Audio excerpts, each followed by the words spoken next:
Hi, this is Yan. Welcome to my midterm project too. I'm working in a mortgage banker in Queens.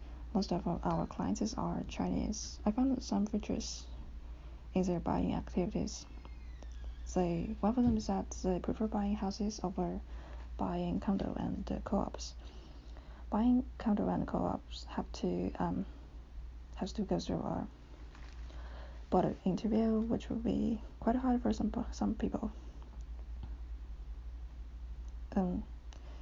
Chinese is a group of people who highly value education for their kids to register and go to schools.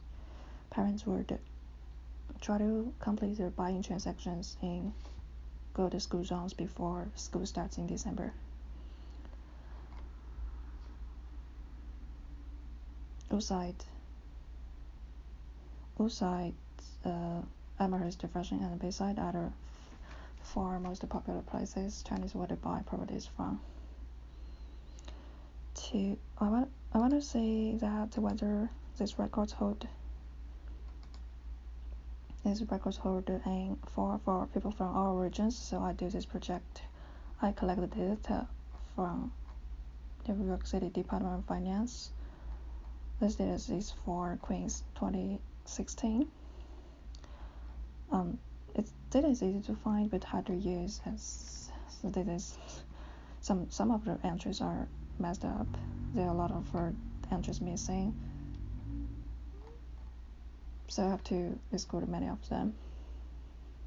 For condos and co-ops, many of them are without sales price, so I have to exclude them also.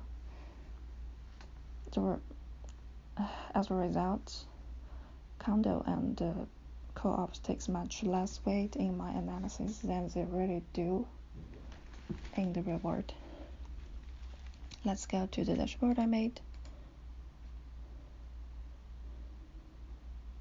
This first chart shows the sum of residential units and commercial units. I thought that places with high sales of residential units would also have high sales of commercial units, but it doesn't look that way. It's easy to say that Regal Park, this is Regal Park, this is Keys Garden, Amherst, and Long Island City and Sunnyside are the most popular place people want to buy properties. By collecting different months, different sales patterns are shown across the months. Let's clear the filter. The second graph shows the average of a land square feet, so simply the size of the property, and the average of a sales price. I want to be very clear in the beginning that the average figures are computed using number of record as denominator instead of number of units.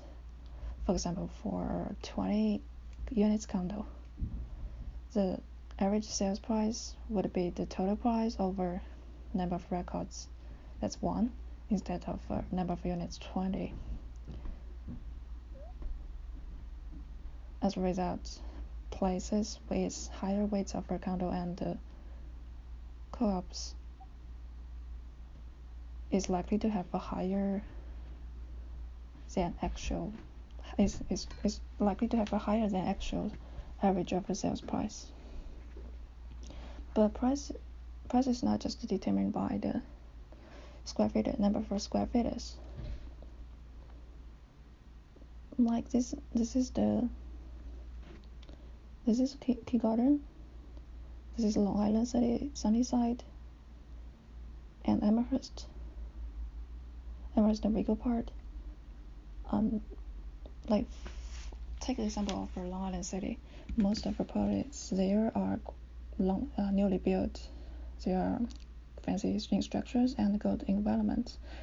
That's the reason why the average of land square feet is low, but the but with high average of sales price.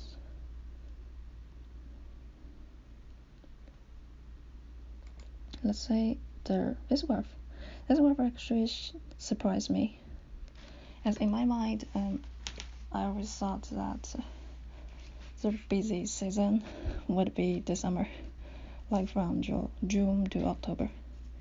But this pattern is this is the pattern in my this is the pattern in my mind. But the graph tells a different story. So I do some research, and I found this chart. I think this chart could probably explain why this is the case.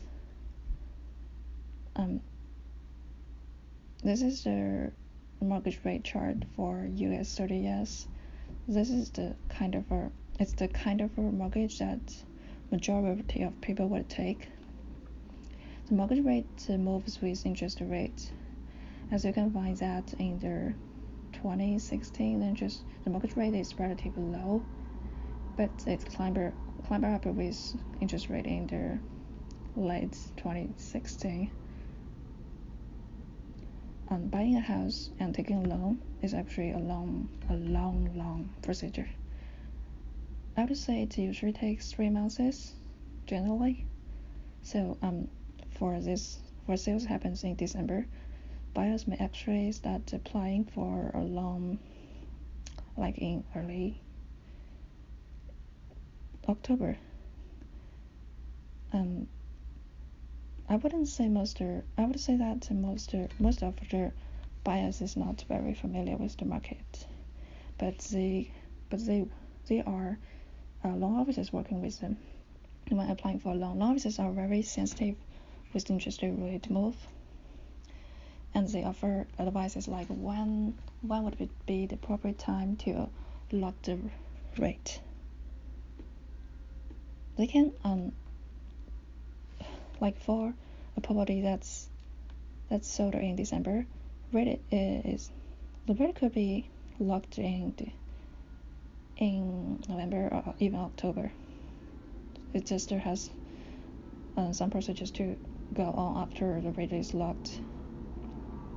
So what I want to say is that the market inspection actually affects largely in the property buying activities. Okay, it's just my guess. Let's say the first graph. Like for Chinese houses, the property types they prefer, but for people from all origins, it's the rental. It's the gray one, the rental elevator apartments that most people want, followed by the rentals work apartments, then by rentals 4 to 10 units, then comes the 2-family dwellings. So my conclusion is that these two definitely have different patterns in their real estate buying activities.